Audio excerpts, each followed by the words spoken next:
Hello everyone, welcome back to my channel దుర్గదని double eight. అందరూ ఎలా ఉన్నారండి? మేమైతే చాలా బాగున్నాము. ఇది చాలా రోజులు గ్యాప్ నుంచి అయితే వీడియోస్ అయితే ఏం చేయట్లేదు అనమాట. సో ఈరోజు వచ్చేసి ఒక చిన్న వ్లాగ్ చేద్దాం అనుకుంటున్నాను.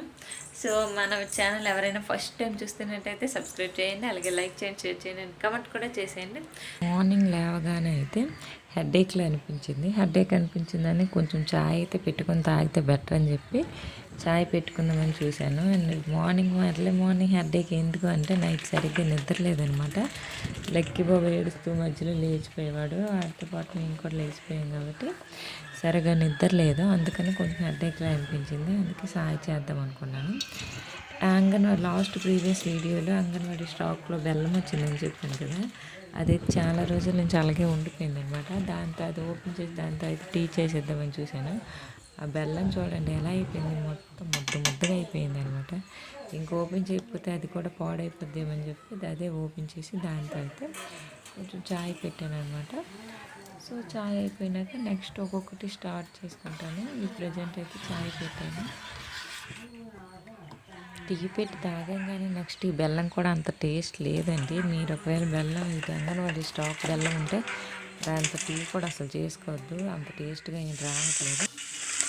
నెక్స్ట్ ఇంకా కర్రీ ప్రిపేర్ చేస్తాను అనమాట. క్యారెట్లు ఉన్నాయి, 3 days అవుతుంది అయితే వచ్చి, అందుకని క్యారెట్ కర్రీ చేసేద్దామని చెప్పి ఒక సైడ్ అయితే క్యారెట్ కర్రీ పెట్టాను. ఇది అవుతుంది క్యారెట్ కర్రీ. ఇంకా ఒక పక్క అయితే రైస్ పెట్టాను. మార్నింగ్ ఈరోజు టిఫిన్ ఏం చేసుకోలేదు, డైరెక్ట్గా రైస్ అన్నం తినేద్దామని చెప్పి అందుకే క్యారెట్ కర్రీ అయితే అయిపోయింది ప్రజెంట్.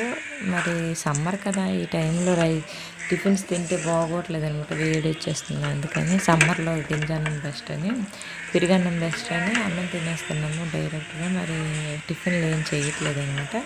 సో కర్రీ కూడా అయిపోయింది. నెక్స్ట్ రైస్ పెట్టాను కదా, రైస్ కూడా అయిపోయింది. ఒక సైడ్ పెట్టాను, అది కూడా అయిపోవచ్చింది.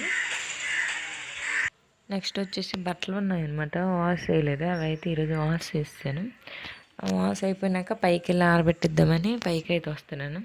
క్లైమేట్ అయితే చాలా బాగుందండి ఇప్పుడు, ఎందుకంటే సమ్మర్ కానీ వర్షం పడుతుంది కదా అప్పుడప్పుడు, అందుకని క్లైమేట్ కూల్గా ఉంది. ఒక్కోసారి అయితే వర్షం అప్పుడే వస్తుంది, నెక్స్ట్ ఎండ రెండు కలిసి వచ్చేస్తున్నాయి అనమాట. సో ఒక సైడ్ ఎండ ఉంటుంది, ఒక సైడ్ వర్షం పడుతుంది, ఇలా ఉంటుంది ఈ సమ్మర్. ఇయర్ సమ్మర్ అయితే చిన్నపిల్లలందరూ బాగా ఎంజాయ్ చేయొచ్చు సమ్మర్ హాలిడేస్ని, అంత ఎండ కూడా లేదనమాట. లాస్ట్ ఇయర్ అయితే ఈ టైంకి చచ్చిపోయామండి బాబు, అస్సలు ఎండ తగ్గేదే లేదన్నట్టు ఎండ ఉండేదనమాట. అస్సలు ఎక్కడ గాలి వేస్తుందా అని చూసేవాళ్ళం. నెక్స్ట్ వచ్చేసి లక్కీకి అయితే సిర్లక్ అయితే కలిపేస్తున్నాను అనమాట. వాడికి స్నానం చేశాక కాసేపు ఆగాక అనమాట సిర్లక్ పట్టిస్తే హ్యాపీగా పడుకుంటాడు, ఇంకా ఏ డిస్టర్బ్ ఉండదు, ఒక 2 hours నిద్రపోతాడు. అందుకే సిర్లక్ కలిపేశాను. నెక్స్ట్ హాట్ వాటర్ ఏంటంటే మామూలుగా పడితే వాడు తాగట్లేదు అనమాట, అందుకే ఇలా పాల డబ్బాలు వేసి పట్టిస్తున్నాను.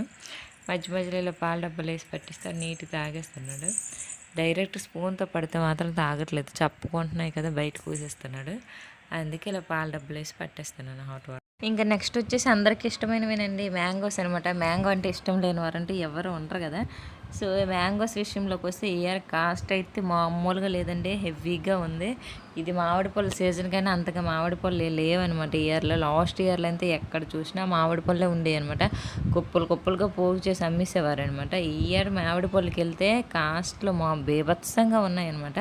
ఒకవేళ మనం తగ్గించమని వాళ్ళకి అడిగినా సరే వాళ్ళైతే పక్కెళ్ళిపోండి, ఇంకా మీరు కొనకపోతే పక్కెళ్ళిపోండి అంటున్నారు, కానీ అసలు ఒక 10 రూపాయలైనా తగ్గించట్లేదు అనమాట, అంత హెవీగా కాస్ట్ ఉంది. కానీ కాస్ట్ ఎంత ఉన్నా సరే మ్యాంగో చూస్తే ఇష్టం లేని వాళ్ళు ఎవరు ఉంటారు, అందుకని ఇష్టంగా మ్యాంగోస్ అయితే తీసుకున్నాము. మేమైతే 2 kgs అయితే తీసుకున్నాము మ్యాంగోస్. ఇక్కడ బీభత్సమైన కాస్ట్ అనమాట. ఇంకా ఇయర్లో ఇదే లాస్ట్ ఏమో, ఇంకా మ్యాంగోస్ సీజన్ అయితే తగ్గిపోయింది కదా, ఇంకా ఇదే లాస్ట్ సీజన్ అనమాట.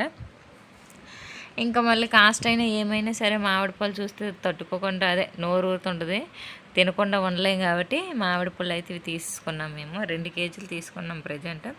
మళ్ళీ నెక్స్ట్ టైం వెళ్ళేటప్పుడు తీసుకోవచ్చు అని చెప్పి ఇప్పుడైతే ప్రజెంట్గా 2 kgs అయితే మేము తీసుకున్నాము. మామిడి పళ్ళు కూడా చాలా బాగున్నాయి ఫ్రెష్గా, అందుకని ఇవి తీసుకున్నాం అనమాట. నాకు వచ్చేసి ఇంట్లో అయితే జిలేబీలు తినాలని కోరిక పుట్టిందనమాట. సో జిలేబీలు ఎలా చేయొచ్చు చెప్పి యూట్యూబ్ ఆన్ చేసి చూశాను. యూట్యూబ్ ఆన్ చేసి చూస్తే జిలేబీలు ఎలా చేయొచ్చు అనేసి చూశాను. సింపుల్గా ఉందనమాట ప్రాసెస్. ఓకే, సింపుల్గా ఉంది కదా, ఒకసారి ట్రై చేసి జిలేబీ తినేద్దామని అనుకున్నాము. ఇంక ఏ టైంలో ఏం తినాలనిపిస్తే అది తినేయడమే బెటర్ కదా, ఇంకా అలా ఎప్పుడు చేద్దాం ఎప్పుడు తిందామని అనుకునే కంటే ఇప్పుడే ట్రై చేసి తినేద్దామని చెప్పేసి నేనైతే ఒకసారి ట్రై చేశాను. జిలేబీలు అయితే పర్లేదు, టేస్ట్ ఉండి, షేప్స్ అయితే ఏం రావట్లేదు, అమీబా ఏదేదోలా వస్తున్నాయి షేప్స్ అనమాట. జిలేబీ షేప్స్ అయితే అంతకు లేవు, కానీ జిలేబీలు ట్రై చేసా. షేప్స్ ఎలా ఉంటే ఏమైంది, మనకి తినడానికి జిలేబీ కదా కావాలని చెప్పి ఏ షేప్స్ అయినా పర్లేదని చెప్పి జిలేబీ అయితే ట్రై చేస్తాను మొత్తానికి. సో జిలేబీని అయితే పాకం పట్టి అందులో వేస్తే ఫస్ట్ అయితే తినేటప్పుడు అయితే బాగానే ఉంది జిలేబీ, తర్వాత గట్టిగా రాలేదనమాట. నాకు కొంచెం తొందర ఎక్కువ, నేను తొందరగా జిలేబీ ఉడకముందే బయటికి తీసాను అది. సో మెత్తగా అయిపోయింది అనమాట, అది పొంగుగా ఉంది. గట్టిగా జిలేబీ నార్మల్గా అయితే గట్టిగా ఉంటుంది కదా, అలా గట్టిగా రాకుండా మెత్తగా అయిపోయింది. అలాగే అడ్జస్ట్ అయ్యి అయితే తినేసాము. ఓకే, బట్ ఇంకాసేపు ఉంటే ఇంకా బాగా వచ్చిందనమాట. ఓకే, నెక్స్ట్ టైం ట్రై చేస్తానంటే అలా గట్టిగా అయ్యేంతవరకు అనుకున్నాను. ప్రజెంట్ అయితే జిలేబీ ఇలా చేశాను అనమాట. అప్పటికే నైట్ 7:30 అరౌండ్ 8 ఇలా అయిపోయింది అనమాట. టైం అప్పటికి చాలా లేట్ అయిపోయింది. ఇలా చేసుకొని అప్పుడప్పుడు రైస్ తినేసి అయితే జిలేబీలు కూడా తినేసాము. Okay, thank you for watching, bye bye.